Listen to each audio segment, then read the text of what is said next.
Hi, hello. Welcome to the episode of Isaiah's Newsstand. It's your host, Isaiah Edwards. The date is October the 4th, 2024. Hopefully this episode finds you well, in good spirits, and high hopes. As for me, I'm doing pretty good. Happy Friday to ya. Hopefully this week has treated you well. I know for me, overall, it's been good, but I'm not gonna lie, it's been weird. The energy, a little weird. But overall, definitely good. I'm counting my blessings. Glad I'm in one piece. Glad my car is in one piece. Knock on wood. We're all hanging in, right? Hopefully. Let's see. Like I said, work was good. It feels like peak. The energy is starting to bristle in the warehouse. I'm noticing like no downtime. Like there's constantly some work. There's the dreaded skids of cardboard.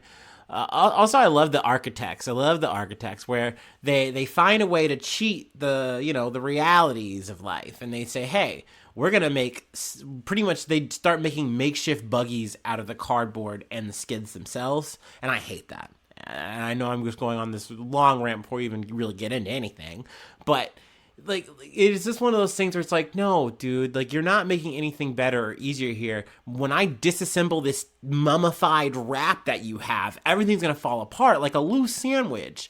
That's not what I want. That's not what anyone wants, but they don't care. They just want to use less skids. And I do get that, and that logic is good-ish, but it's just not for that. Please don't. But, that's my life. That's what I'm living through right now. You know what I mean? But overall, like I said, it's good. I'm so happy for the weekend. I know that's such like a cliche, corny thing, like, oh, cool 9 to 5 energy guy.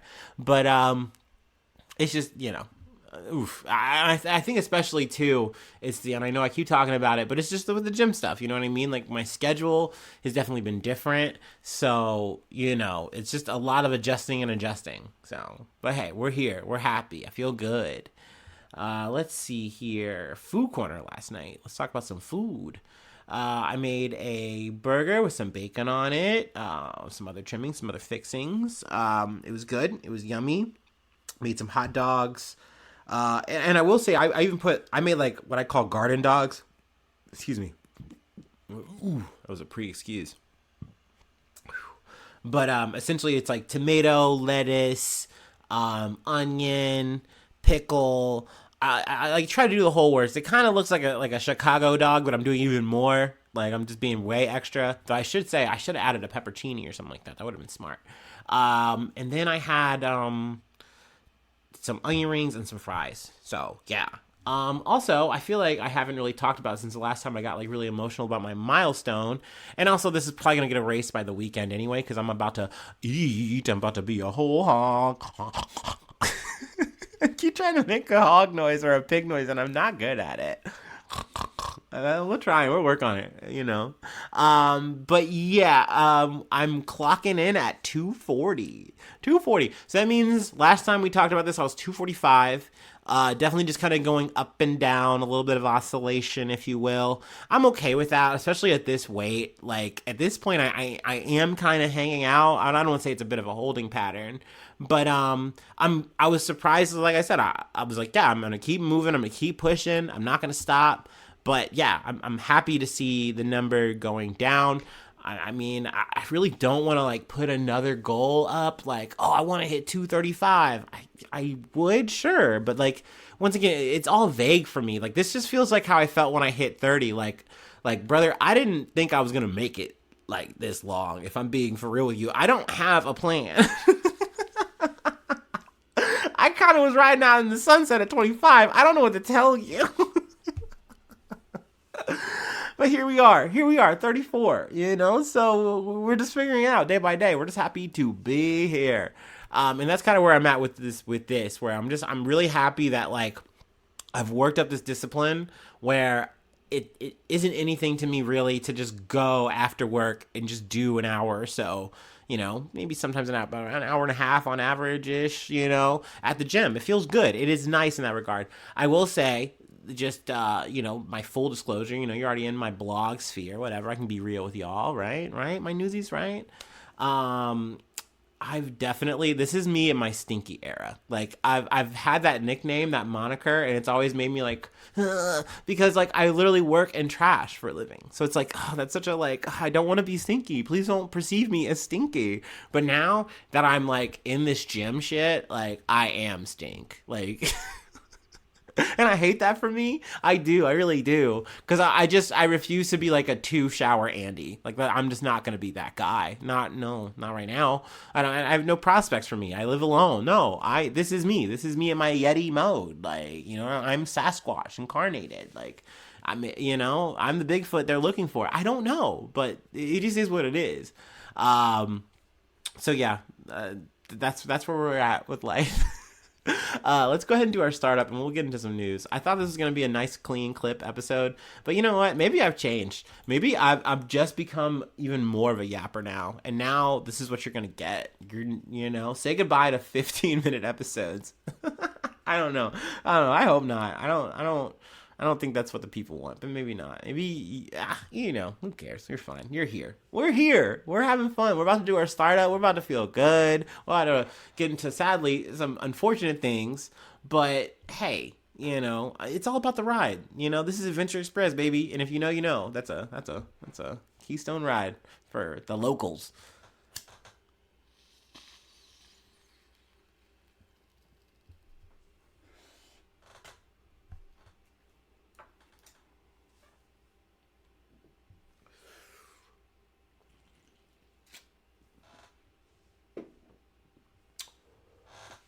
I normally save this at the end, but before I get into this, just switching it up a little bit, I do want to say thank you to all the listeners. I really appreciate y'all. If you've decided to tune in today, you're a new listener potentially, you're trying me out, I appreciate that. That's super cool. Sometimes I know the feed just throws me at you and you're like, who is this guy? What is this? There's no video.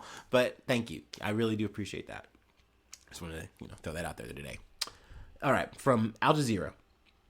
At least 78 people killed after boat capsizes in DRC, which is Democratic Republic of Congo. At least 78 people have died after a boat capsized in Lake Kivu in the Eastern Democratic Republic of the Congo, a provincial governor said. Governor of South Kivu Province, Jean-Jacques Parisi, told the Reuters news agency on Thursday that 278 people had been on board the boat before it overturned.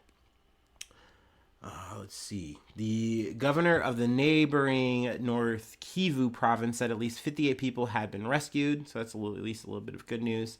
The boat, which had come from the town of Minova in South Kivu province, sank on Thursday morning, only 100 meters or 328 feet for my Americans like myself, from its destination at the shore of Goma.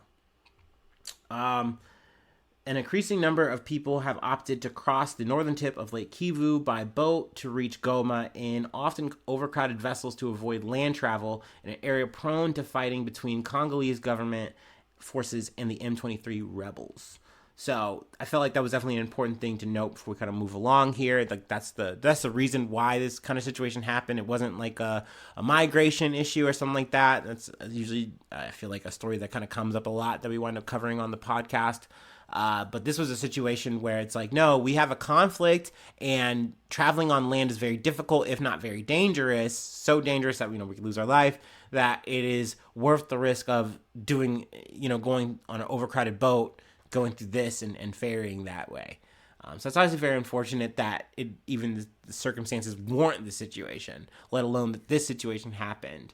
So, obviously my condolences. But I know we're going from one sad story to, another sad story, at least in terms of, just the aftermath of Hurricane Helene. From CBS News, Helene disrupts yellow jacket bee nests in North Carolina, prompting massive Benadryl EpiPen requests. So, really, it's just the rough gets rougher. I know we've done a little bit of coverage on this. I'm trying not to do too much in terms of being oversaturated. There's a lot of stories. I was really thinking about this today. I'm like, dog, I literally could have done about 2 weeks of coverage on Hurricane Helene.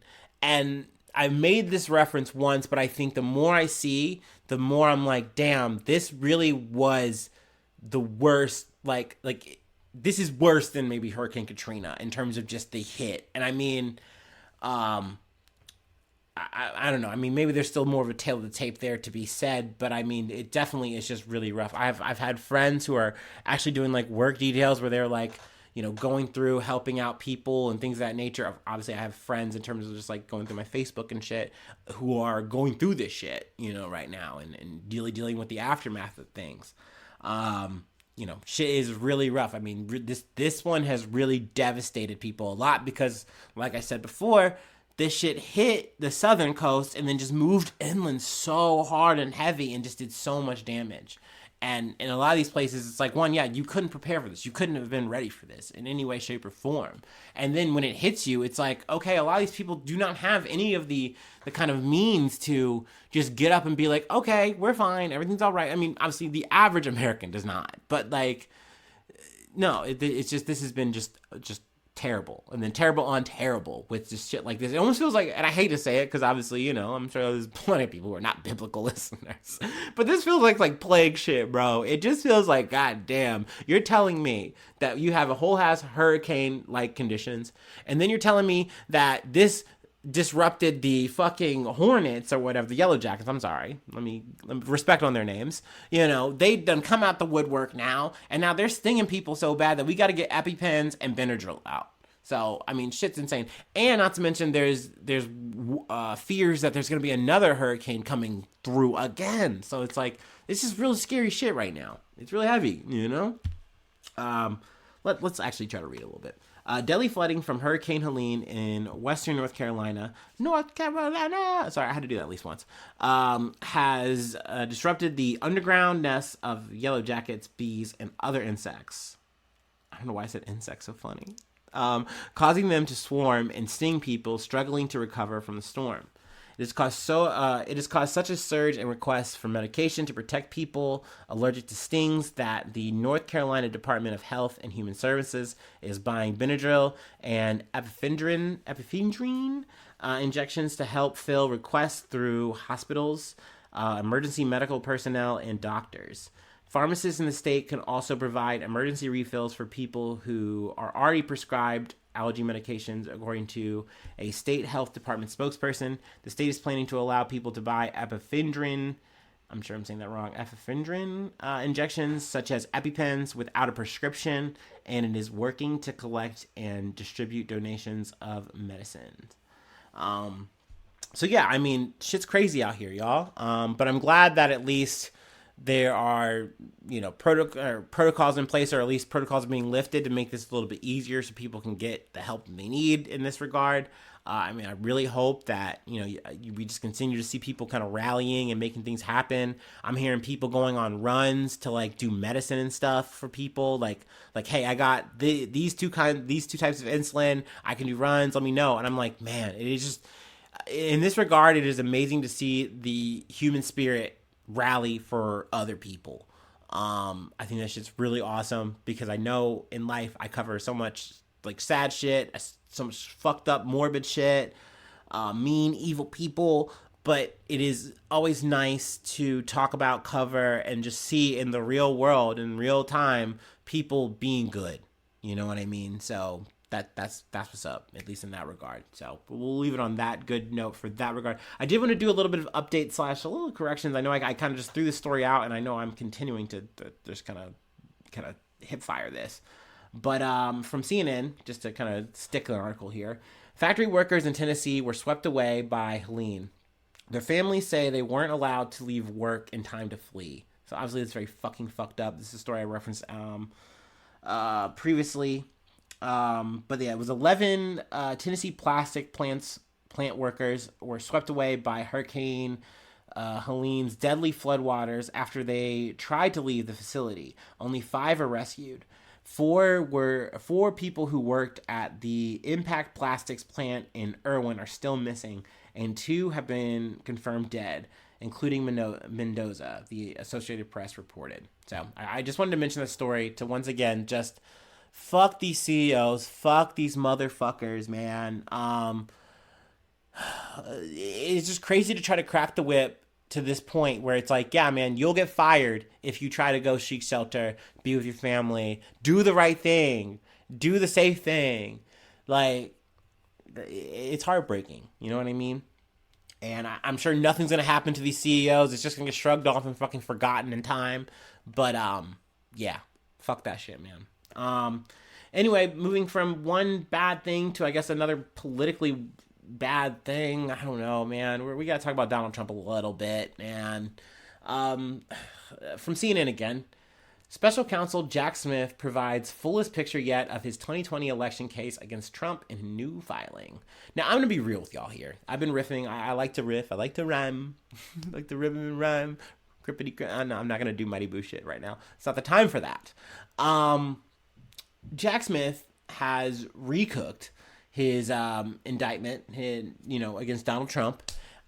He had to do this because the Supreme Court of the United States, good old SCOTUS, they more or less just gave Donald Trump political body armor in the sense of anything that you are doing as a president, you have immunity. Like, they said that too, that is the rules of a president in regards to the situation. So that changed the whole thing. Like, all of this legal, situation, all this brouhaha that we've been going through and covering throughout the time, it's all whatever at this point because he has this power now. I mean, shit, he's even potentially able to overturn this felony situation that he already got cooked for, with the whole New York, hush money shit with Stormy Daniels. Stormy Daniels.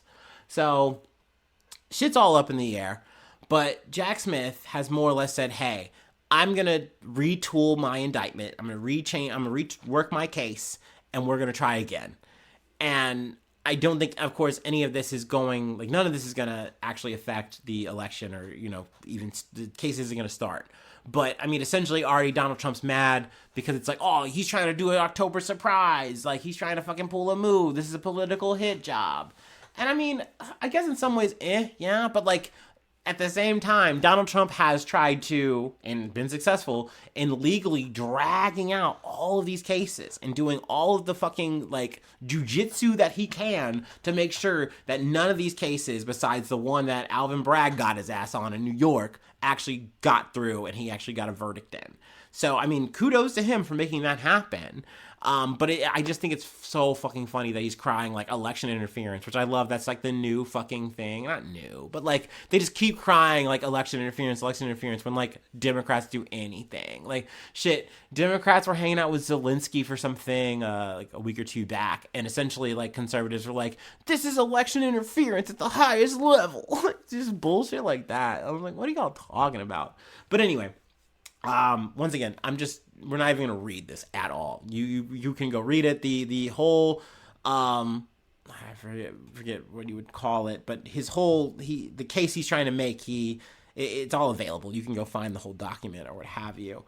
But essentially he's trying to use, I think it's called the Hatch Act, and it essentially divides the president as the president, which is how, once again, SCOTUS has kind of given him this immunity. And essentially it's like, okay, that's fine.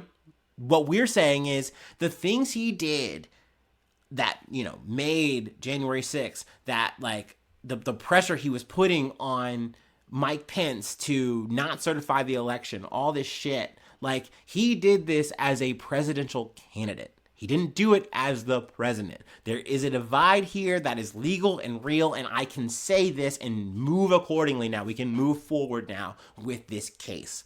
And, I mean, me personally, yes, I think he accomplishes the splitting of the atom here and makes it happen. That being said, is that going to hold up legally, especially when we get to the case, maybe potentially through the case, if that even happens, winning, losing, all that, political bullshit, the election shit. Is it going to get overturned if it goes all the way up to the Supreme Court, if and when, right? So who fucking knows? That's neither here nor there. That's another reason why, like, to me, this is a nothing burger to talk about. But I also realize we're 4 weeks away from the goddamn election. And I'll tell you, I feel weird. I feel very weird, where I'm just like, I'm in this state where this is news. Like I'm not gonna lie to y'all. This is my second one, right? This is my second time doing an election while as a podcaster, whatever, news person, whatever. And like it's interesting to me. It's fascinating to me, the whole machinations day to day, week to week, like and how I feel about it, and then how people around me feel about it, like the energy and watching it change. And I'm not gonna say enjoy it, but I find it interesting for sure. But I also, as a person who potentially is going to be affected, we all potentially are. Isn't that crazy? It's scary. Like, and it's scary either way. You're looking at two different, dark holes, that don't feel good. They don't look great. But I'm curious to see, post that, right? Because if Donald Trump loses, then all this shit kind of continues to grind on. And then we actually go through the whole process of him going through more of these trials. But if he wins, then he snaps his fingers more or less. And like most of this stuff kind of goes away or gets put on pause somehow. You know what I mean? Stays on ice. So I'm very curious. This was interesting in its own way, but also a nothing burger at the same time. So, figured I'd at least mention it, talk about it, leave a reference point for the people who really want to dive in and dig in. But now we're gonna cover one last thing. A little bit of teeth, a little bit of scam. But let me take my last break and we'll go ahead and close it out.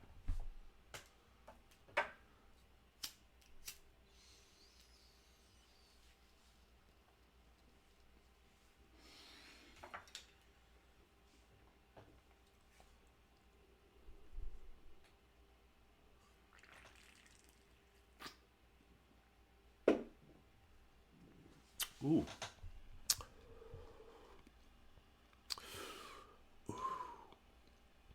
All right.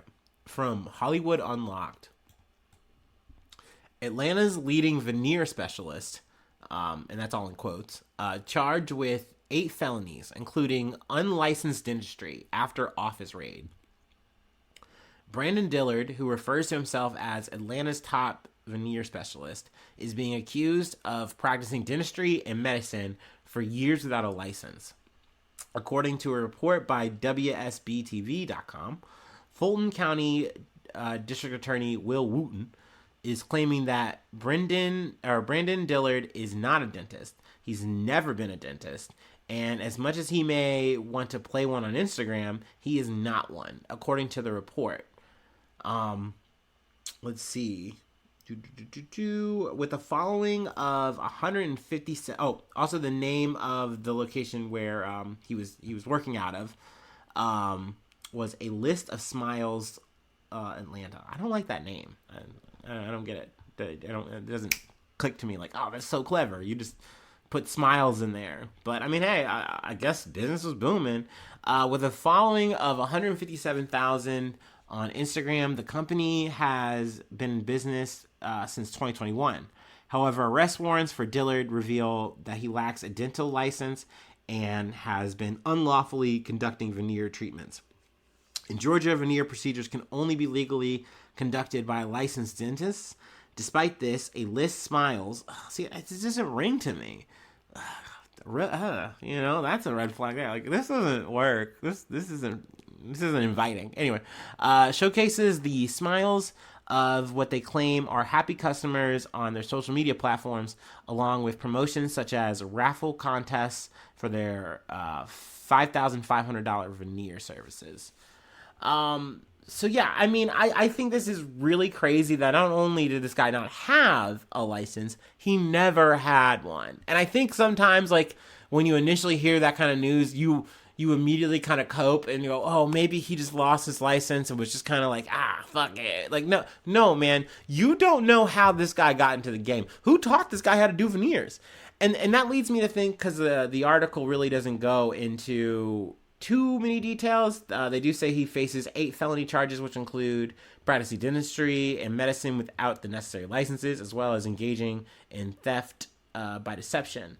But they also go, which is also crazy here, Dillard reportedly conducted training sessions for individuals nationwide on veneer procedures, charging up to $6,000 to become a veneer specialist. once again in quotes.